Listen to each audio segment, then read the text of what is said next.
right.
Nope.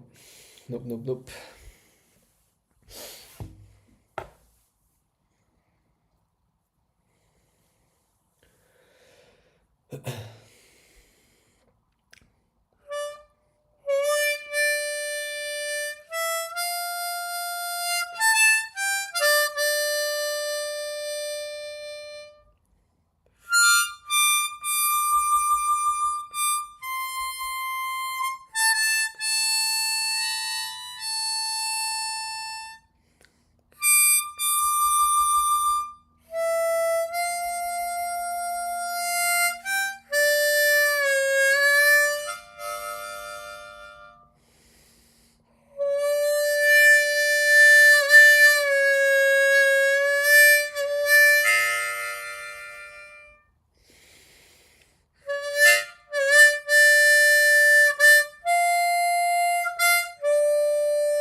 Nope.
Fuck, I almost died.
Hey guys, it's Drea Van Allen, and I wanted to give you a little lesson.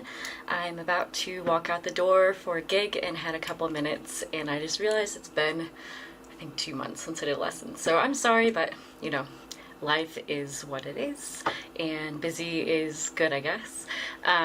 So I wanted to quickly talk about how to get it's a 3-hole draw half-step bend. Now there are 3 bends in the 3-hole draw, meaning there's actually 4 notes you can get just from drawing on the 3. And we're going to be doing the first one. I have a C harmonica. So we're going to be going from B to B flat. So it's just the half step, so you can go, and that's all the bends, but we're just going to be doing the first one, which is the B flat. Otherwise, it goes naturally from B to B flat to A flat. So.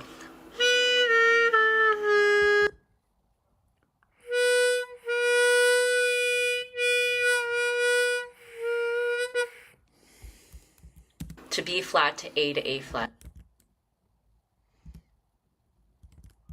So.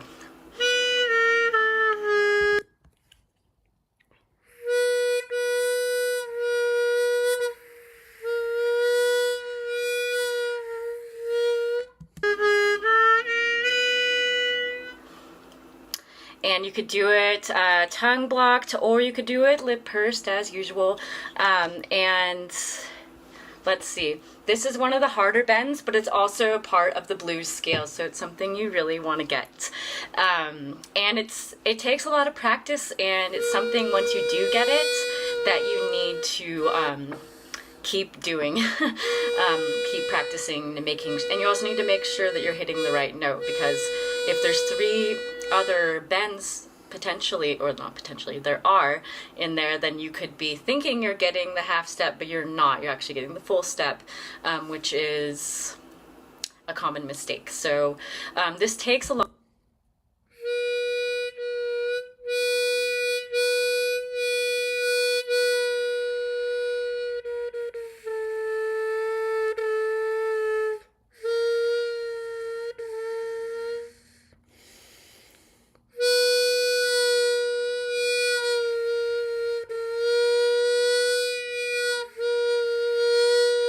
A lot of practice, just to let you know, so don't be discouraged if you don't get it right away. But if you do get it, then do it again and again, and that's really awesome. And congratulations. So let's see. So it's the 3 draw natural to the half step. So it's the first bend.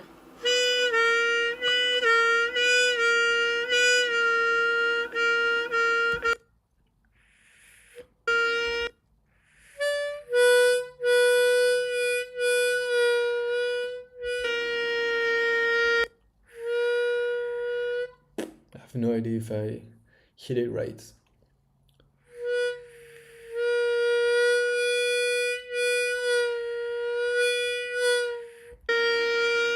So that's B flat.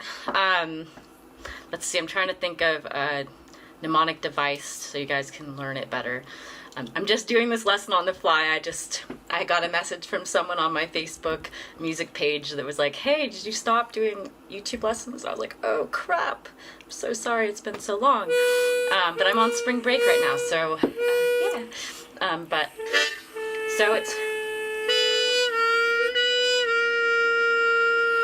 So when I'm doing this lip pursed, my tongue, the tip of my tongue, this part, is right on the bottom of my teeth, like that, and it's going. So yeah, I just overstepped. So it's kind of like ew, da.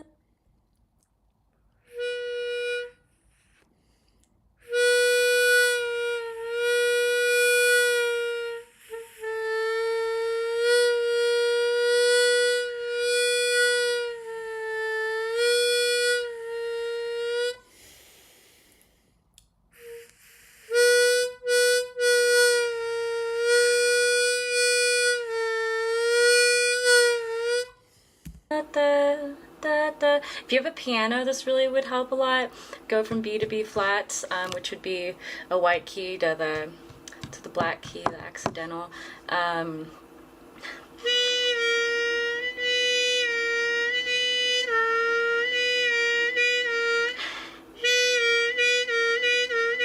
So it's like ee oo ee oo ee oo ee oo.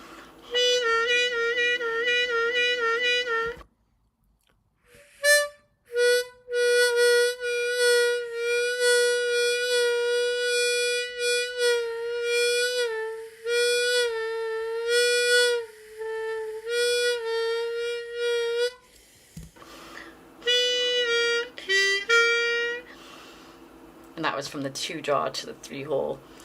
That's the beginning of the blues scale partial. That's 2-jaw to the 3-jaw half step bend. Sorry. One of the reasons I didn't do lessons sooner is because I've been sick for 2 weeks. So yeah, just getting over that. But let's see. It's also the air is hitting right there, so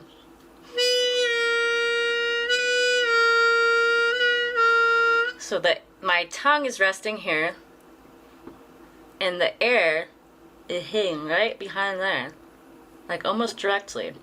So it's the air's hitting right here.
My tongue is there, and the air's hitting right after the teeth.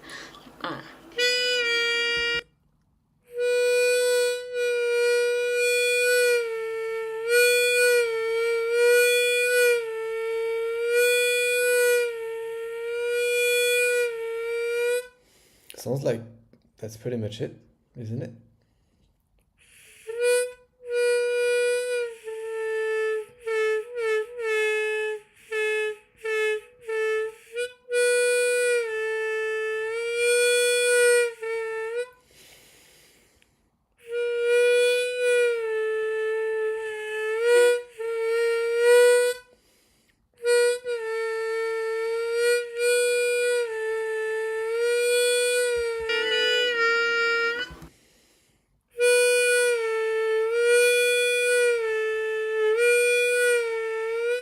Now, if you bend tongue slapped or tongue blocked, let me see.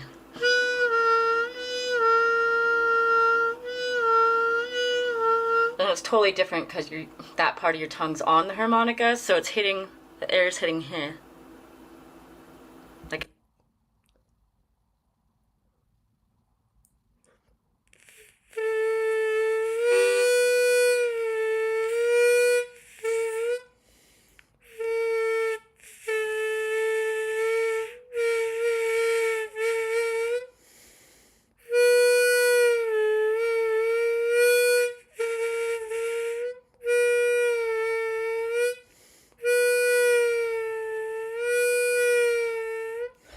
halfway in between your tongue on the right hand side.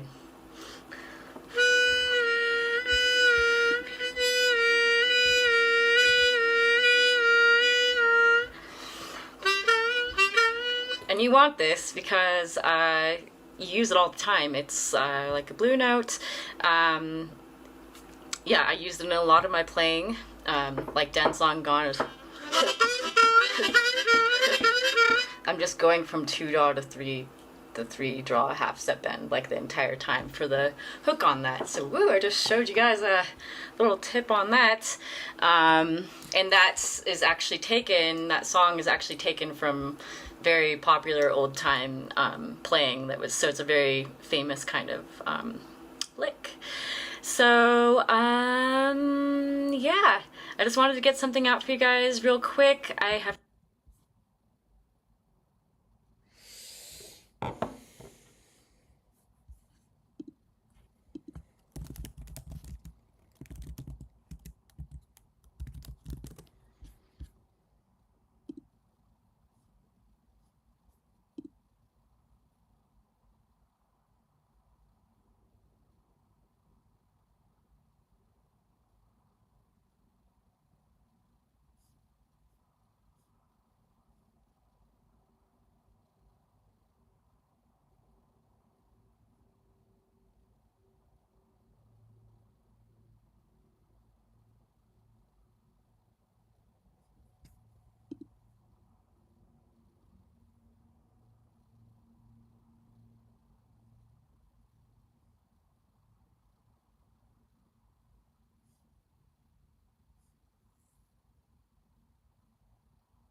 Huh. I've never heard of this.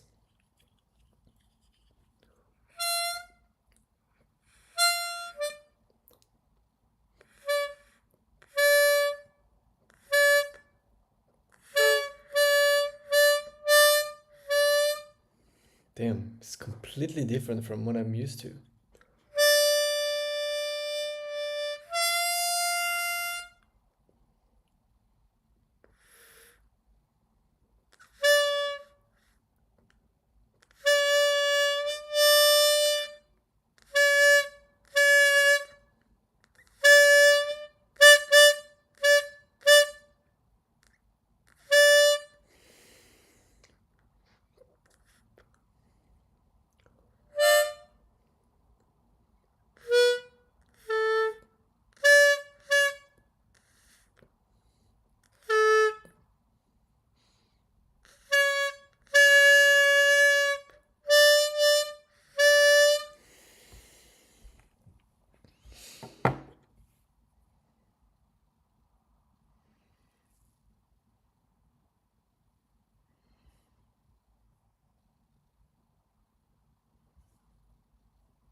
I have no idea if that helped. The 3-hole half-step bend is extremely, extremely hard. It takes a long extremely, extremely hard. It takes a long time, and to get it perfectly right in tune is very difficult. Also, let me see if I can give you another tip. So it's going B to B flat. So it's E, oo, E, oo, E.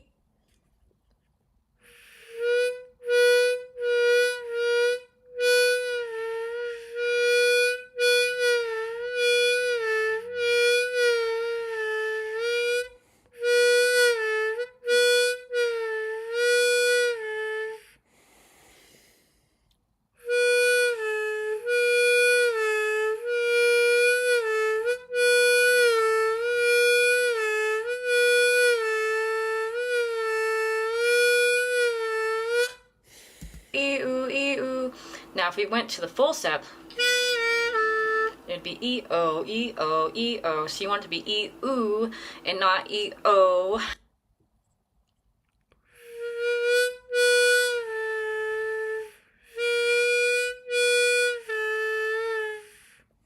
Don't see the difference.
I think I got it.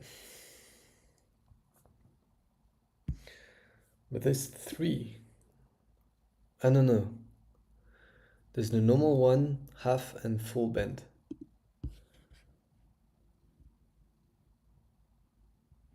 Ah, no, there's 1.5 as well. Ooh. Oh, there's 4. Wow.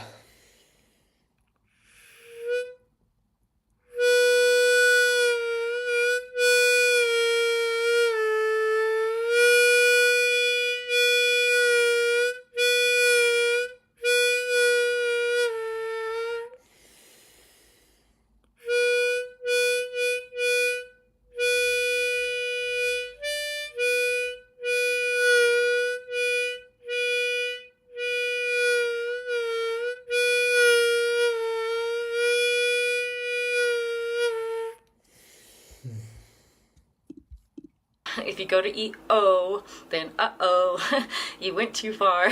That was so...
cheesy. Oh, you went too far. That was so cheesy. All right, well, I hope that helped, and I will get another lesson out for you guys this week.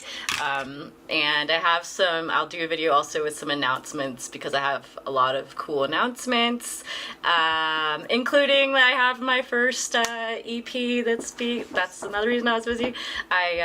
Working on finalizing that, and it'll be released on April 30th. I'll talk more about that later, but I'm super excited, and stay tuned for that and follow me on my Facebook music page, which I'll put the link.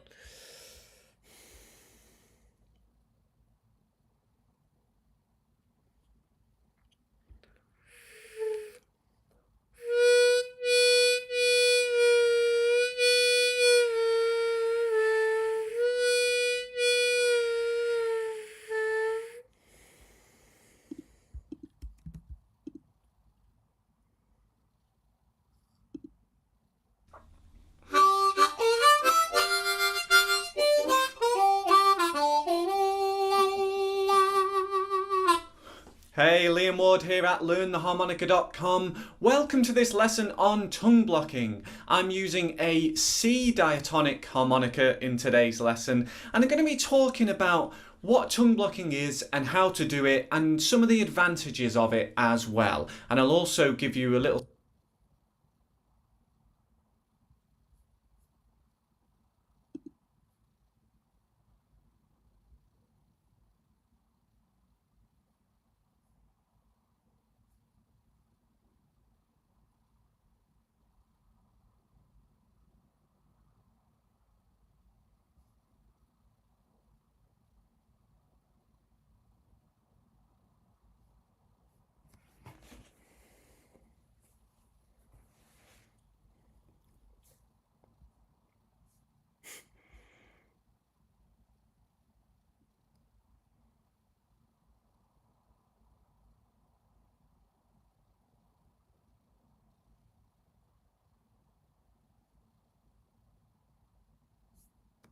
sneak peek of my premium course.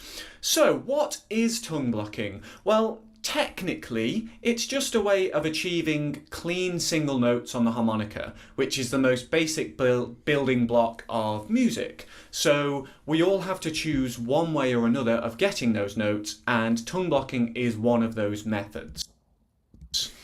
So, how do we achieve tongue blocking? Well, it can be a little bit counterintuitive at first, and that's why most people start with a different technique called puckering or lip pursing. But there are certain advantages to tongue blocking that I'll talk about in a bit, so it's something that some people decide to give a go and can give you certain benefits. So let's have a go at playing a tongue block, puckering or lip pursing.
I don't know how to do that.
Hi, this is Will Wild, and in this video I'm going to be talking about that age-old question amongst harmonica players.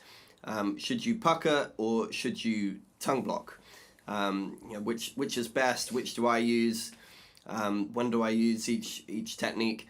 So I did make a video on this many years ago, back in the days when I used to film everything on my phone without proper lights or sound or anything, so I thought I'd make a better updated version. So in this video I'm going to be covering both techniques, how to do them, when to do them, and the pros and cons of each one.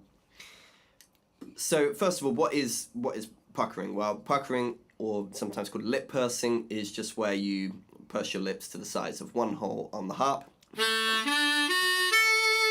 to play a single note. The tongue block method is where you play with a more open mouth.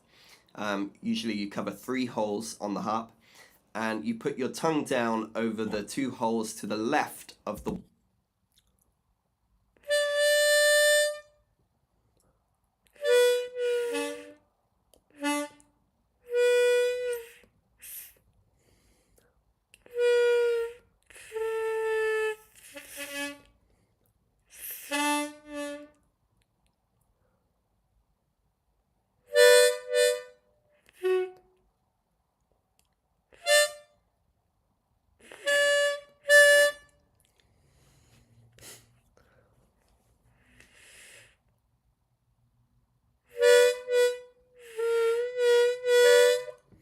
Damn, it's tough. one that you want to play. I'm on a G harp, by the way, and I'm playing a draw 4 there, so I'm putting my tongue down over 2 and 3. So I'm left playing hole 4 out of this right hand corner of my mouth. So the advantages of tongue blocking are, because you've got your tongue down over that chord, you can then lift the tongue on and off to go between a chord and a single note. And you can use that to add in slaps. And you can use it in a rhythmic way. Usually you hear it in a shuffle. So I'm just lifting the tongue on and off to go between the chord and the single note. So that's for me the biggest advantage of playing tongue blocked, is being able to add in those slaps. You can also do it faster to give you flutters as well. The other advantage is that you get a different tone when you play tongue blocked. Now, I'm not going to say it's a better tone. I think it's a better tone sometimes, depending on what kind of sounds you want. So if I play a 4 draw, puckered, and you know that's still quite a nice open resonant sound.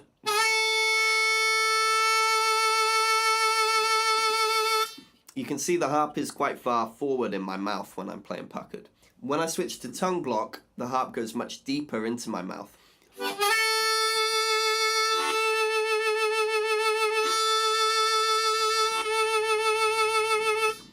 And because the harp is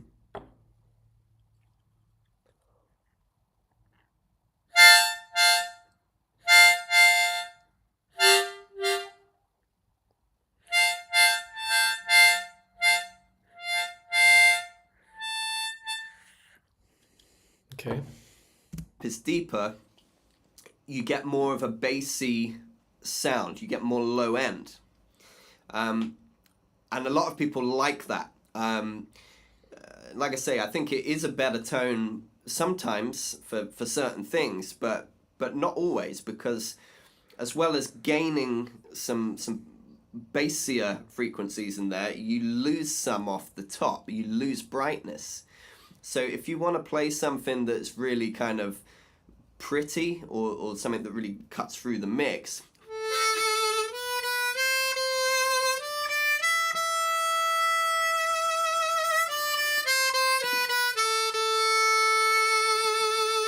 so that's puckered, so that's really bright and resonant. If I play that same thing tongue blocked,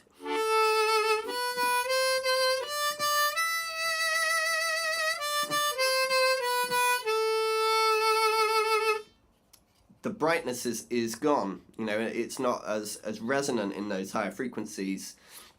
It's more of a kind of like covered sound. So advantages of tongue blocking are being able to slap and do rhythmic things with the tongue, and getting that bassier tone, which is really good sometimes for bluesy stuff. But the cons are that you lose some of the brightness, and also it slows you down. If you want to play fast, especially if you want to play a fast run with lots of bends in it,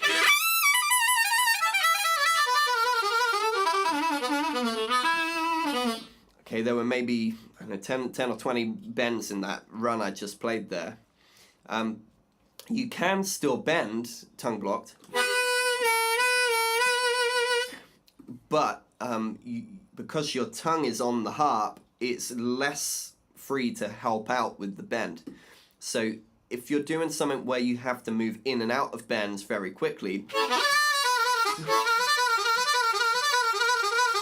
it's really difficult to do that when you're tongue blocking. So the benefits of puckering are, like I said, that brighter tone and being able to play more quickly and being able to bend easier, especially when you're playing lots of bends at speed. Also, it frees up your tongue for articulations like this.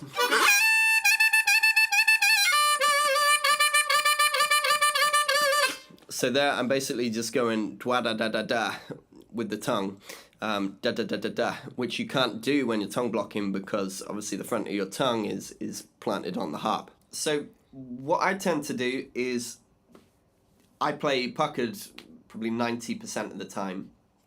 That's kind of my trademark sound, is that brighter, more kind of guitar-like tone, which you only get with puckering. If I'm playing a more traditional Chicago blues kind of thing,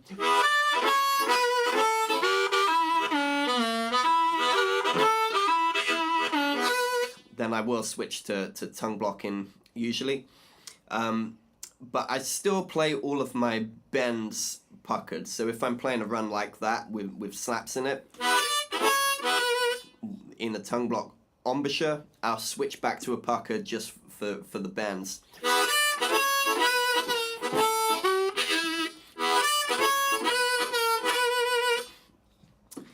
And I never tongue block in the first 3 holes. I say never. Most of the time, I don't tongue block in the first 3 holes. I use the drawstring method that I talk about in my course, where you just open and close.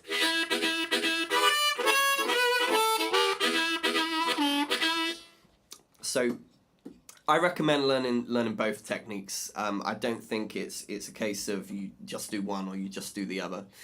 If you're just puckering, then you're missing out on all the slaps and flutters and tonal variations you can get by tongue blocking. And if you're just tongue blocking, then you're missing out on that brighter sound of puckering, and you're going to slow yourself down as well. You know, if you want to play faster stuff with lots of bends. So I know that there are some teachers out there who teach from day one that you should play all of your single notes tongue blocked, and all of your bends tongue blocked from the beginning. I disagree with that. Speaking to a lot of my students in the past, I found that a lot of people have been put off by that approach, and it just makes them want to give up, because when you're starting out, you just want to play music, you know. So in my course, I teach pucker from the beginning, get you moving around scales and bending and making music, all puckering for the first several weeks, and then I start to introduce octaves and tongue slaps and things later on. So if you want to check out my free beginner course, I'll put a link to it below. I hope you enjoyed this video. Thanks for watching, and I'll see you again soon.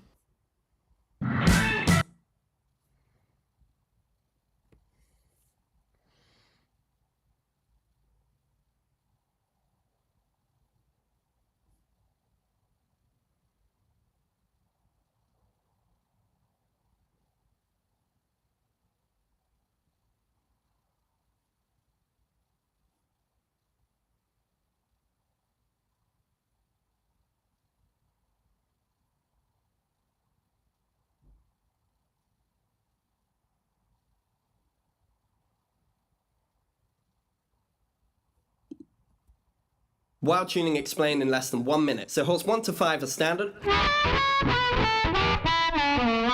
No changes there. Then holes 6, 7, and 8 are just like holes 2, 3, and 4 again. So all of the draw notes bend. You have your minor third as a half step draw bend in hole 7, just like you have it in hole 3.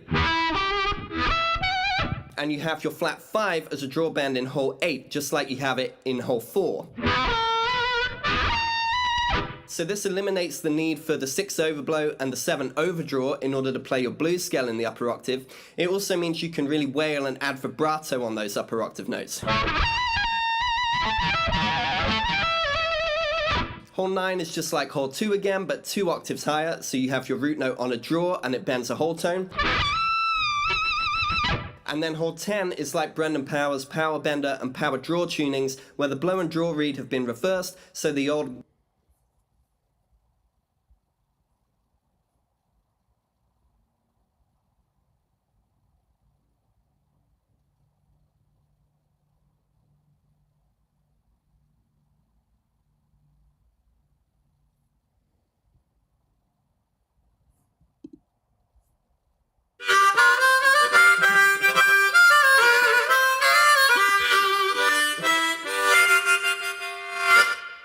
Hi, this is Will Wild, and in this video I want to tell you about my free 3-week beginner harmonica course. So it's the start of a new year, it's the 5th of January as I'm posting this. So maybe you got a new harmonica for Christmas and you don't know what to do with it yet. Maybe you're... Fuck, it's tough. It is tough, not gonna lie.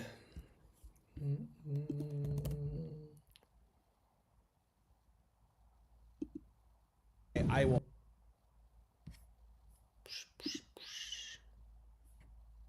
I'm always scared I'm missing comments, because sometimes I forget to turn on the my application, and basically I don't receive the message. But right now it should work.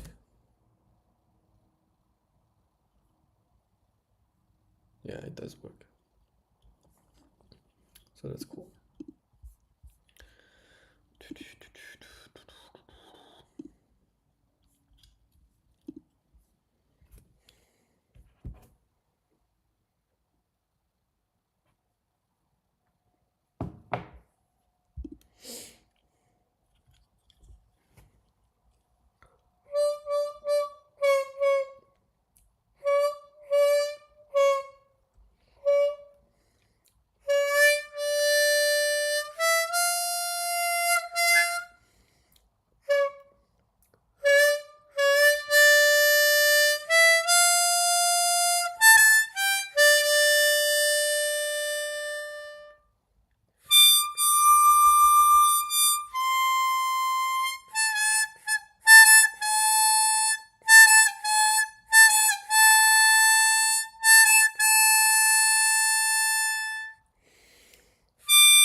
Almost. Whew. Stuff.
And then she does the crazy stuff here that I have no idea how to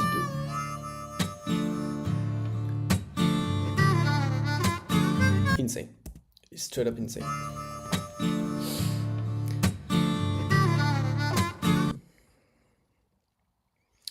But what I need to learn first is this harmonica C whole 3 bends.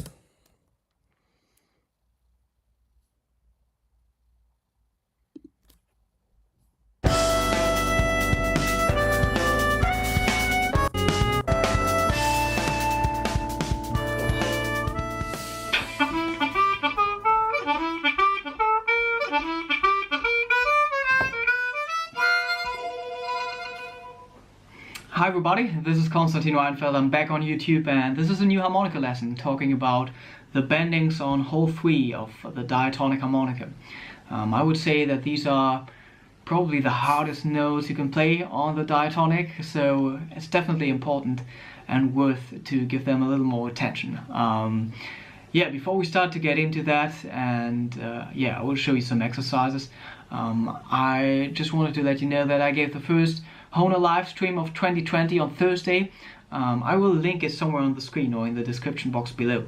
I talked about Auld Lang Syne, which is a beautiful song played on the G harmonica. Today we are on the C harmonica. Talking about hole 3 of the diatonic harmonica, we have a G note on the blow and a B note on the draw. And this is the hole with the biggest distance between the blow note and the draw note on the harmonica, which means we have 3 half steps in between, 3 half step bends, or like 3 keys on the piano. We can produce the missing notes on hole 3 by bending down the B to B flat, to A, and to A flat. But before we want to do any of that, it's important to get control over the whole range of the bend. And for this first exercise, we are starting out on 3-hole draw, and then we try to bend the note down as slowly as possible and really like in linear motion. We don't want like any steps or jumps in between, and just want to have a consistent tone and volume over the whole range. So would be something like this.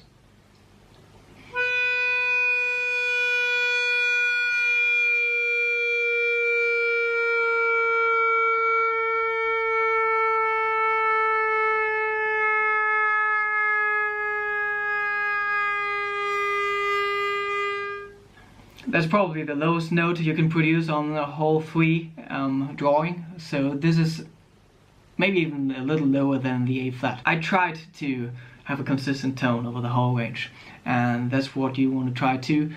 You can do the whole thing ascending after that, or right after that if you prepare yourself and the air you have available.